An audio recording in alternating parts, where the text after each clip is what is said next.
America தன்னுடைய விமானம் தாங்கி கப்பல்களை கொண்டு வந்து வங்காள விரிகுடாவில் இந்தியாவை நோக்கி நிறுத்தியது போருக்கு தயாராக. அடுத்த நொடியே ரஷ்யா தன் கப்பல் குழுக்களை இந்தியாவை நோக்கி அனுப்பியது. துணைக்கு ஒரு அணு ஆயுத நீர்மூழ்கி கப்பலையும் அனுப்பியது. இந்தியாவுக்கு எதிராக அமெரிக்கா ஒரு அணு அசைந்தாலும் அமெரிக்காவுக்கு அணுகுண்டுகள் பரிசளிக்கப்படும் என்றது. எல்லாவற்றையும் பொத்திக் கொண்டது அமெரிக்கா. உள்ளே 93,000 பாகிஸ்தான் துருப்புகள் கைகூப்பியபடி சரணடைந்தனர். 1971 இந்திய துணைக்கண்டம் ஒரு பெரும் போரின் விளிம்பில் நின்றது. கோடிக்கணக்கான அகதிகள் இந்தியாவுக்குள் வந்துவிட்டார்கள். கிழக்கு பாகிஸ்தானில் மக்கள் அவர்களின் அரசினாலேயே அழிக்கப்படுகிறார்கள். அங்கிருந்த மக்களின் விடுதலைக்கான அழுகுரல் சப்தமாக ஒலித்துக் கொண்டிருந்தது. இந்த நெருக்கடிகளின் மையத்தில் இருந்தவர் ஒரு பெண், இந்திரா பிரியதர்ஷினி காந்தி. இந்திய வரலாற்றை மாற்றி எழுதிய ஒரு வீர நாயகியின் உண்மை கதை இது.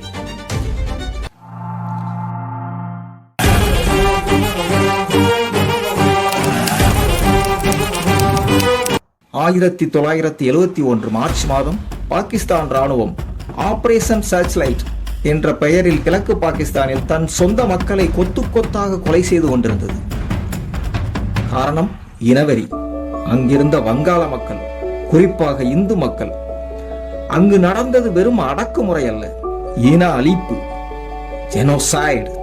இறைச்சி கடைகளில் கட்டப்பட்டிருக்கும் ஆடுகளாய் மக்கள் நெருக்கடிக்குள்ளாக்கப்பட்டனர். பெண்கள் பாலியல் வன்கொடுமைக்கு ஆளாயினர். இப்படி அடிக்கடி நடக்கும் கொடூரங்களால் 1 கோடிக்கும் மேற்பட்ட மக்கள் இந்தியாவிற்குள் அகதிகளாக வந்தனர்.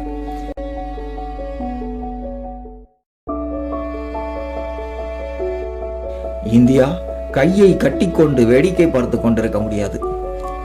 ஆனால் ஒரு நேரடி போர் என்பது ஒரு அபாயகரமான முடிவு. நேரடியாக போருக்கு செல்வது புத்திசாலித்தனம் இல்லை என்பதை நன்கு உணர்ந்திருந்தார் இந்திரா காந்தி. முன்னாள் அமெரிக்கா, பின்னால் சீனா ஆசிய பிராந்தியத்தில் தங்களின் ஆதிக்கத்தை நிலைநிறுத்திக் கொள்ள பாகிஸ்தானை நேரடியாகவே ஆதரித்துக் கொண்டிருந்தன.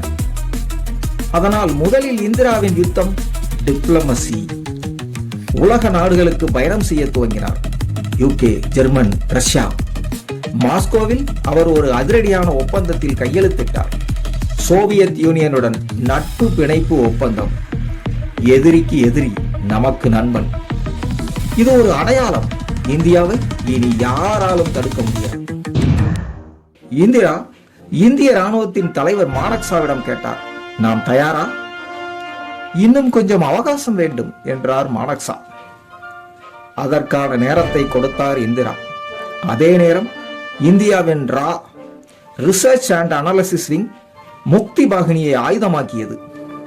இவர்கள் வங்காள விடுதலை போராளிகள்.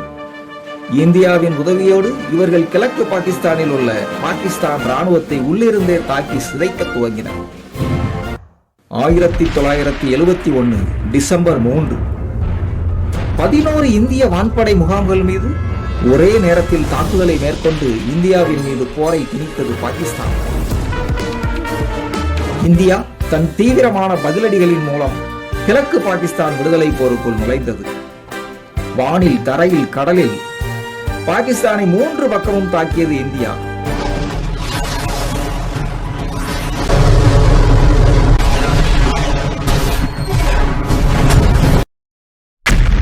ராணுவம், வான்படை, கடற்படை ஒருங்கிணைந்து நின்றது.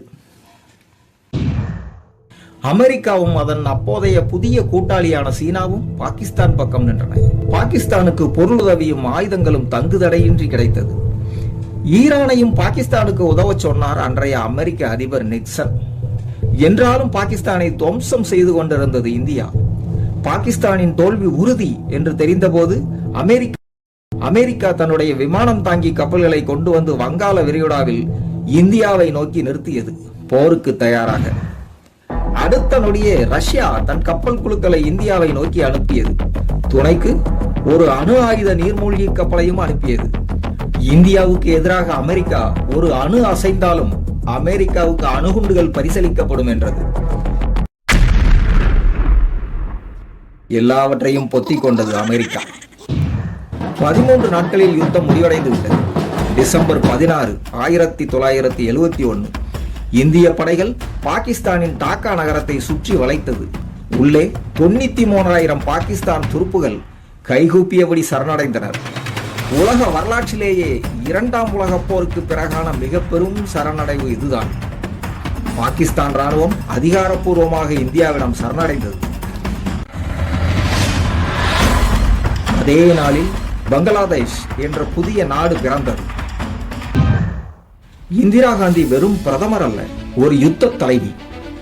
அவர் டிப்ளமசி, ராணுவம், உளவுத்துறை மூன்றையும் ஒருமுகப்படுத்தி ஒரு முழுமையான வெற்றியை கட்டமைத்தார்.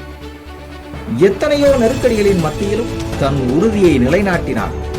அவரை மக்கள் அயன் லேடி என்று கொண்டாடினர். போருக்கு பின் இனி எந்த பிரச்சனையும் செய்ய மாட்டோம், இந்தியாவின் பக்கம் தலை வைத்து கூட படுக்க மாட்டோம் என்ற பாகிஸ்தானின் வாக்குறுதியை ஏற்று இந்தியா கைப்பற்றி இருந்த ஏறக்குறைய 6,000 சதுர கிலோமீட்டர் கொண்ட பாகிஸ்தானின் நிலங்கள் அவர்களிடமே திரும்ப ஒப்படைக்கப்பட்டது.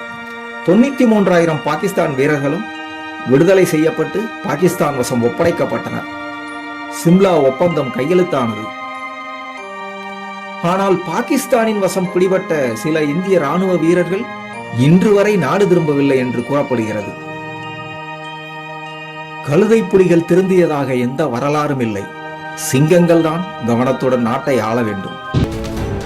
1971 யுத்தம் வெறும் எல்லைகளை பற்றியது அல்ல, அது மனித உரிமைகள் பற்றியது, மதிப்பும் நீதியும் பற்றியது, நம் நண்பன் யார், பகைவன் யார் என்பது பற்றியது. இந்த வரலாறு இன்றைக்கும் பாடம். இப்போதைய போரிலும் நம் நண்பனாக காட்டிக்கொண்ட ஒரு குள்ளநரியின் சாயம் வெளுத்து போயிருக்கிறது.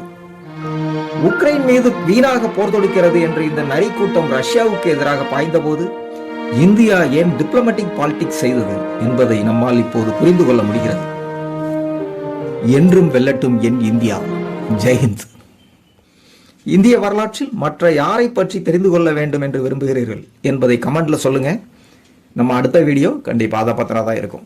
நன்றி. இந்த வீடியோ உங்களுக்கு பிடிச்சிருச்சுன்னா லைக் பண்ணுங்க, ஷேர் பண்ணுங்க. கமெண்ட்ஸ்ல உங்களோட சந்தேகங்கள் இருந்துச்சுன்னா சந்தேகங்களை கமெண்ட்ஸ்ல சொல்லுங்க. அதே மாதிரி நம்ம சேனலையும் சப்ஸ்கிரைப் பண்ணிட்டு போங்க. நன்றி.